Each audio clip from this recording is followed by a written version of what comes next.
റജി നമ്മുടെ ഒരു special entry ആയിട്ടാണ് ഇന്നത്തെ ഈ പരിപാടിയിലേക്ക് വന്നേക്കുന്നത്. കാരണം ഒറ്റയ്ക്ക് നിന്ന് വേദികളിൽ വലിയ പൊട്ടിച്ചിരി ഉണ്ടാക്കുന്ന ആൾക്കാരാണ് ഈ പരിപാടികളിൽ മുഴുവൻ വരുന്നത്. അപ്പോൾ ചില എപ്പിസോഡുകളിൽ സർപ്രൈസ് ആയിട്ട് ചില ആളുകൾ വരുന്നുണ്ട്. ഇപ്പൊ ഡയാന റജിക്ക് ഇൻട്രൊഡക്ഷൻ പറഞ്ഞപ്പോൾ പാട്ടുകാരൻ, കലാകാരൻ, സ്റ്റേജ്, TV എന്നൊക്കെ പറഞ്ഞല്ലോ. നിങ്ങൾക്ക് ആർക്കും അറിയാത്ത, ഡയാനയ്ക്ക് അറിയാത്ത ഒരു കാര്യം കൂടെ ഉണ്ട്.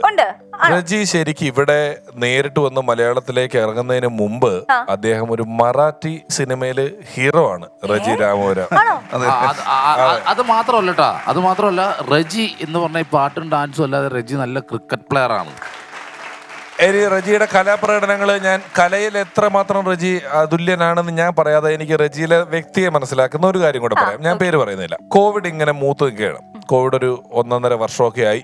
ഞാൻ എൻ്റെ ചില സുഹൃത്തുക്കളെ ഫോണിൽ വിളിച്ചിട്ട്, വളരെ വേണ്ടപ്പെട്ട ചില സുഹൃത്തുക്കളെയൊക്കെ വിളിച്ചിട്ട്, എങ്ങനെയാണ് കാര്യങ്ങൾ, അവസ്ഥ മോശമാണോ നല്ലതാണോ, എന്തെങ്കിലും കാര്യങ്ങളൊക്കെ ഉണ്ടോ എന്ന് വിളിച്ച 1-2 പേരെ വിളിക്കുമ്പോൾ ഇവര് പറഞ്ഞത്, എടാ റജി ഇന്നലെ വിളിച്ചിരുന്നു, എനിക്ക് ഇച്ചിരി പൈസ ഇട്ട് തന്നു, അതുകൊണ്ട് കാര്യങ്ങൾ നടന്നു എന്നുള്ളതാണ്. ഇത് ഞാൻ റജിയോട് പറഞ്ഞിട്ടില്ല, അവരെന്നോട് പറഞ്ഞതാണ്. റജിയായിട്ട് പറയുന്ന കാര്യങ്ങളല്ല. പക്ഷേ അങ്ങോട്ട് വിളിച്ച് അന്വേഷിച്ച്, റജിയും ഞാനും ഒക്കെ ഒരുപാട് പൈസ കയ്യിൽ വെച്ചിരിക്കുന്ന ആൾക്കാരൊന്നും അല്ല.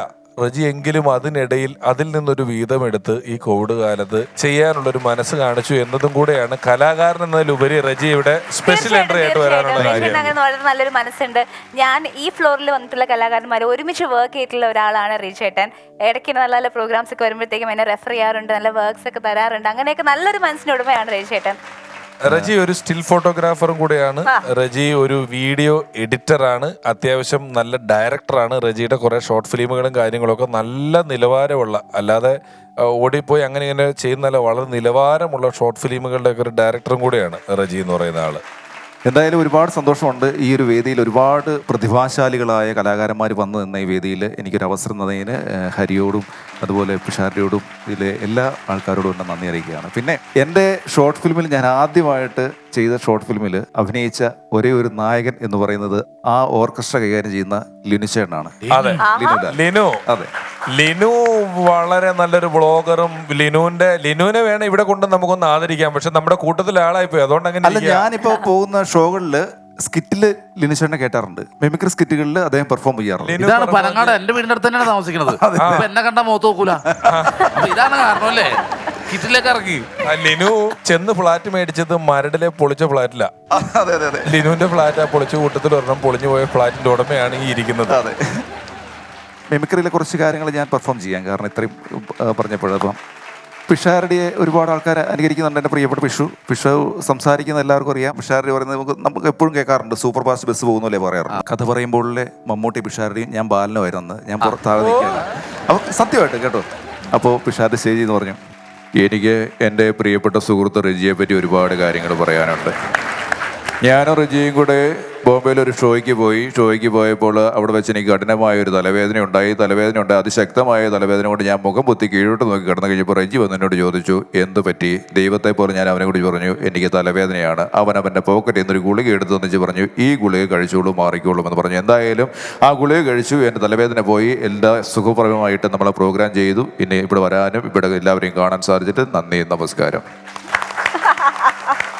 പിന്നെ പിഷാരടിയുടെ ഗുരു സലിമേട്ടനെ എനിക്ക് ഒരുപാട് ഇഷ്ടമാണ് ഇമിറ്റേറ്റ് ചെയ്യാൻ. ഇപ്പൊ സാധാരണ സലിമേട്ടൻ സംസാരിക്കാറുള്ളത് അല്ല, അത് ശരിയല്ല. പിഷാരടി പറഞ്ഞത് അത് കറക്റ്റായിട്ട് ഇല്ല. അല്ല, ഞാൻ ഈ ക്യൂൺ എന്ന സിനിമയിൽ സലിമേട്ടൻ വളരെ ഒരു കിടിലൻ രംഗം ചെയ്തിട്ടുണ്ട്. അതിന്റെ ഒരു ചെറിയ ഭാഗം ഞാൻ സാധാരണ സ്പോട്ട് ഡബാണ് ചെയ്യുന്നത്. അപ്പൊ അത് ഞാൻ അല്ലാതെ ചെയ്യാം. ഒരു പെൺകുട്ടിയെ ക്രൂരമായി കൊന്നിട്ടും അത് കോടതിക്ക് മുമ്പ് തെളിയിച്ചിട്ടും കോടതി പറയുന്നു അതിൽ അസാധാരണമായി ഒന്നുമില്ലെന്ന്. കഷ്ടം. അല്പം കൂടി ഭംഗിയായി പറഞ്ഞാൽ കോടതി തന്നെ പറയുകയാണ് ഇതൊക്കെ ഈ നാട്ടിൽ സർവ്വസാധാരണമാണെന്ന്. മാറണം, ഈ നിയമങ്ങൾ മാറണം. If the law has to change, yes, നിയമങ്ങൾ മാറണം. Because the Indian Constitution gives all the citizen the right to freedom and the right to life. അപ്പോൾ ഇങ്ങനെ ഓരോരോ കുഞ്ഞു കുഞ്ഞു കാര്യങ്ങൾ ചെയ്തു പോകുമ്പോൾ ചിലപ്പോൾ നമ്മൾ ഈ സ്റ്റേജുകളിൽ പെട്ടെന്ന് ആൾക്കാരുടെ ശ്രദ്ധ പിടിച്ചു പറ്റാൻ വേണ്ടിയിട്ട് ചില താരത്തെ ഇമിറ്റേറ്റ് ചെയ്യും. അങ്ങനെ ഷൈജു ദാമോദറെ ഞാൻ പലപ്പോഴും ചെയ്യാറുണ്ട്. ഈ ഷൈജു ദാമോദർ പഠിച്ച എങ്ങനെയാ വെച്ചാൽ ഞങ്ങളുടെ നാട്ടിലെ ഞങ്ങളുടെ മാണിസാറുണ്ട്, പാലായുടെ സ്വന്തം മന്ത്രിയായിരുന്നു മാണിസാർ. അദ്ദേഹം വിട്ടുപിരിഞ്ഞു പോയി. അദ്ദേഹത്തിൻ്റെ ശബ്ദവും ഈ ഷൈജു ദാമോദറുടെ ശബ്ദവും ഏകദേശം ഒരുപോലെയാണ്. എന്ത് പറഞ്ഞാലും എല്ലാവരും പറയും പാലായെ കുറിച്ച് പറയും. പാല എത്ര സുന്ദരമായ നാടാ ഞങ്ങളുടെ നാട്. ഇത്രയ്ക്കും മനോഹരമായ ഒരു നാടുണ്ടോ? ഇതിൽ നിന്നൊരു ശകലം മാറ്റി കഴിഞ്ഞാൽ ഷൈജു പറ. അടയാളപ്പെടുത്തുക കാലമേ ഇത്. ഘടികാരങ്ങൾ നിലയ്ക്കുന്ന സമയം. സിംഹരാജാവ് എഴുന്നള്ളൂ. Ronaldo over the ball. It's 3-3. My goodness, what a goal. Beautiful goal. Ronaldo over the ball. ഇനി ഒരു പരീക്ഷണം ഞാൻ ചെയ്യാം. ജോജു ചെയ്യട്ടെ. ജോജു ഞാൻ കേട്ടില്ല, ഇതുവരെ കേട്ടിട്ടില്ല. ആയിക്കോട്ടെ, നോക്കി. അതെന്റെ മറിയല്ലേ ഒന്ന്. ആയിക്കോട്ടെ, എൻ്റെ അവളുടെ ഇടയിൽ ഒരു മരം ഉണ്ടായിക്കോട്ടെ. അതിൻ്റെ കൊമ്പിൽ അവളുടെ ഒപ്പം തൂങ്ങി നാടുണ്ട്. അത് കണ്ണീന്ന് പോകാതെ അവൾ എൻ്റെ കൂടെ ഇറങ്ങിയല്ലോ. ആയിക്കോട്ടെ,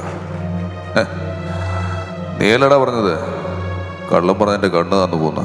എന്നിട്ട് പോയോടാ.